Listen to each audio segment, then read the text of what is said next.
तरीके से कई सवाल खड़े हो रहे हैं तो कई तस्वीरें भी सामने आ रही है, जिसके बाद यह पता चल पाया है कि वो लोग कौन थे जिन्होंने इस तरीके के पूरे कृत्य को अंजाम दिया। ज्यादा बातचीत के लिए बीएसपी सांसद मलूक नागर साहब हमारे साथ जुड़ रहे हैं। सर, बहुत स्वागत है न्यूज नेशन पर आपका। देखिए, बेहद दुखदाई है और उतना ही ज्यादा चिंतित करने वाला है, परेशान करने वाला है कि संसद में अब इस तरीके की तस्वीरें देखने को मिलेंगी। आप उस वक्त मौजूद थे, वहां पर सबसे करीब आप थे, क्या देखा आपने सर?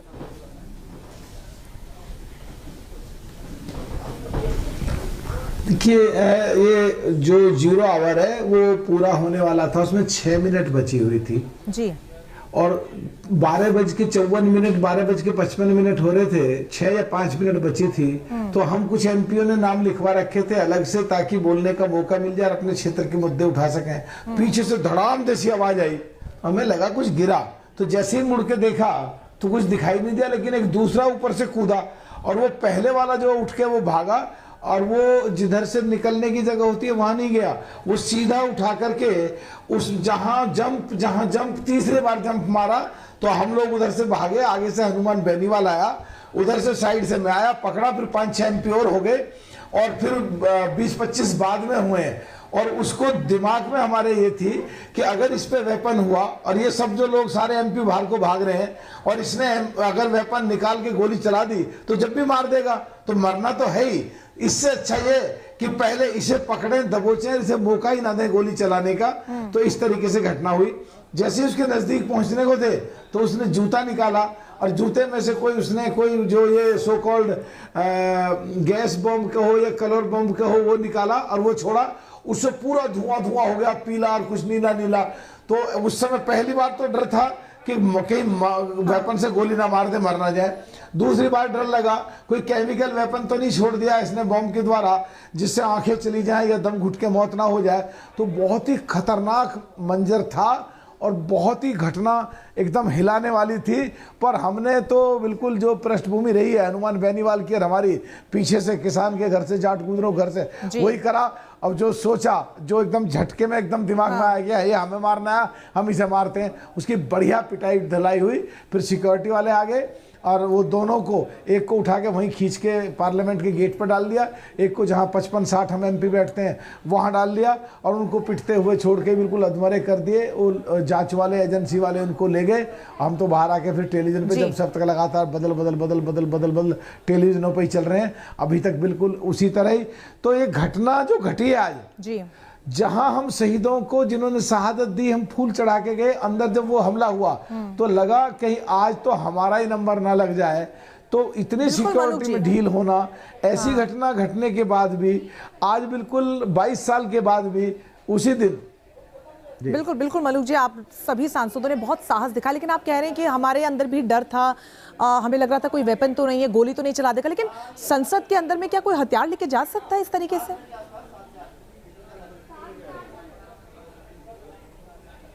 देखिए अगर संसद के अंदर हथियार लेके नहीं जा सकता, thank you very much, you put very good issue, you raise the very good issue. देखिए, जब जूते में वो एक सो कॉल्ड कलर बम लेकर के जा सकता है जिसमें केमिकल थे, तो वो केमिकल बम क्यों नहीं लेके जा सकता? अगर केमिकल बम लेके चला गया तो सारे के सारे वो मिनिस्टर बियर सारे के सारे अंदर ही काम हो जाएगा। तो ये लापरवाही है कि नहीं है? और मान लो सपोज करो किसी एमपी से पास बनवा के 6-7 एमपी पकड़ लो, 2-2 लोगों के पास बनवा के 15-16 लोग चले गए, 15-16 इकट्ठे कूद जाए और वो जाकर के इकट्ठे एक तरफ को भागे 15 आदमी। 2 पे तो चलो ये था पकड़ लेते हैं चल के, 15 से तो सोचेंगे। और वो जाके प्राइम मिनिस्टर बैठे हों, गृह मंत्री बैठे हों, स्पीकर बैठे हैं, स्पीकर कमरे में जाकर पकड़ के बैठ जाए और पूरा देश, पूरे वर्ल्ड में देश की क्या छवि रह जाएगी? बिल्कुल, तो कहीं ना कहीं चूक तो है उस एमपी की जिसने पास बनाया बगैर देखे बगैर जांचे, वो भी जांच के दायरे में है। और पहला गेट, दूसरा गेट, तीसरा गेट, और जहां कूदे वहां सिक्योरिटी वाले नहीं थे। लैप तो है, कमी तो है, खामी तो है, बदलाव तो करना पड़ेगा। जैसे हम कानून में करते हैं, सिक्योरिटी सिस्टम में बदलाव तो करना पड़ेगा। बिल्कुल, अपने आप में बहुत ही ज्यादा चिंतित करने वाला पूरा वाकया है और इसीलिए शायद आपसे हम ये समझने की कोशिश करें, क्योंकि आप मौजूद थे, ये समझना होगा कि वो व्यक्ति अंदर गया, आप बेहद करीब थे, क्योंकि बॉडी लैंग्वेज बहुत कुछ बताती है। सर, आपने क्या देखा, क्या हाव भाव से लग रहा था कि किस मंशा से वो अंदर घुसा होगा?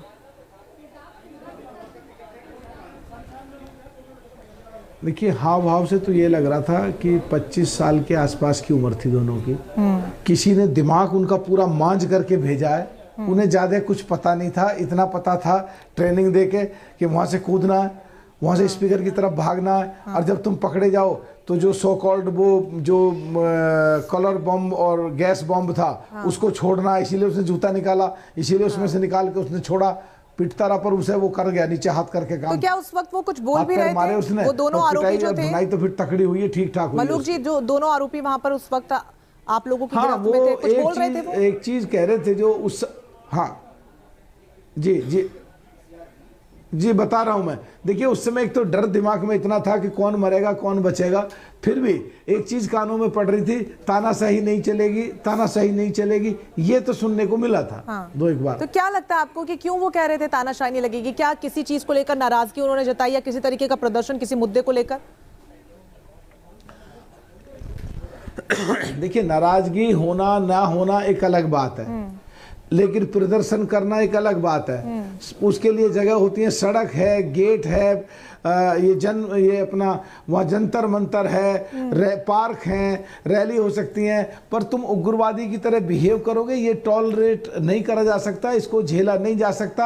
हाँ। उसी हॉल में माननीय प्रधानमंत्री बैठते हैं, गृह मंत्री बैठते हैं, माननीय सारे मंत्री बैठते हैं, माननीय सारे सांसद बैठते हैं, राहुल गांधी जी बैठते हैं। सुरक्षा खतरे में नहीं डाली जा सकती, ये तरीका नहीं है। अगर कुछ कहना भी है तो उसके तरीके हैं, टेलीविज़न पे जाएं, रैलियां करें, बड़ा प्रोग्राम करें, प्रदर्शन करें, भूख हड़ताल करें, अपने आप को मारने की सीमा तक लेके जाएं बात को कहने के लिए। दूसरों को मारने के लिए कैसे पहुंच सकते हो?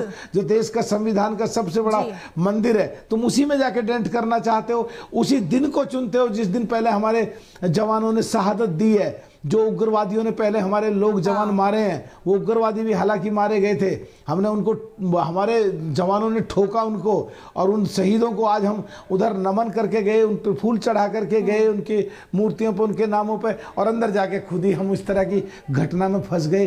देख लिया तो बाई चांस उनको नहीं पकड़ते तो क्या होता? आप सभी के माध्यम से हम लोग कर रहे हैं कि आखिरकार बिल्कुल यही सोचने की कोशिश की जा रही है कि उनके जहन में चल क्या रहा होगा। जैसे कि आपने अभी भी बताया कि कुछ 25-26 साल उनकी उम्र रही होगी, तो उनका ब्रेन वॉश किया गया है, साजिश रची गई।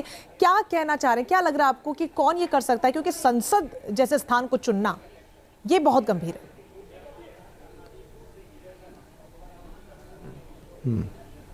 देखिए ये तो देश की जो एजेंसियां हैं, देश की जो सरकार है, उनका काम है करें, और उनका काम है जांच करें, उनका काम है खामियां निकालें, उनका काम है कहाँ गलती हुई, उनका काम है कौन शामिल है, उनका काम है किसने ये घटना कराई, उनका काम है किसने दिमाग बांधा, उनका काम है कौन इनके पीछे है, देश की छवि खराब होती है, और उनका काम है आने वाले समय में ये घटना ना घटे।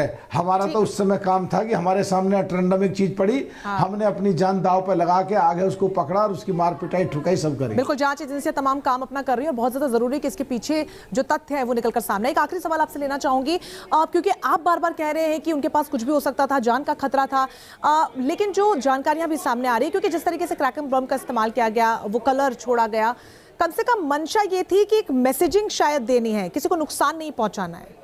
क्या आपको ये महसूस हुआ?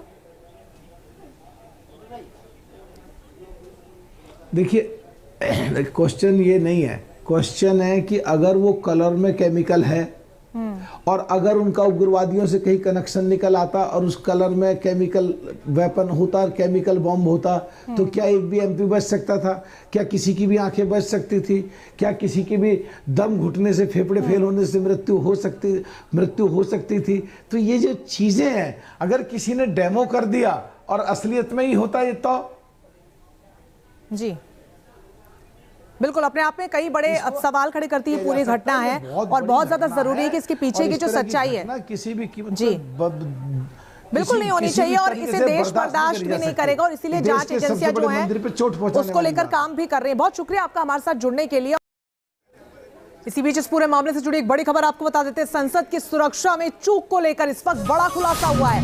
पुलिस सूत्रों के मुताबिक सभी आरोपी एक दूसरे से जुड़े हुए थे, आरोपियों की एक दूसरे से ऑनलाइन पहचान हुई थी, सभी ने मिलकर संसद में हंगामे की पहले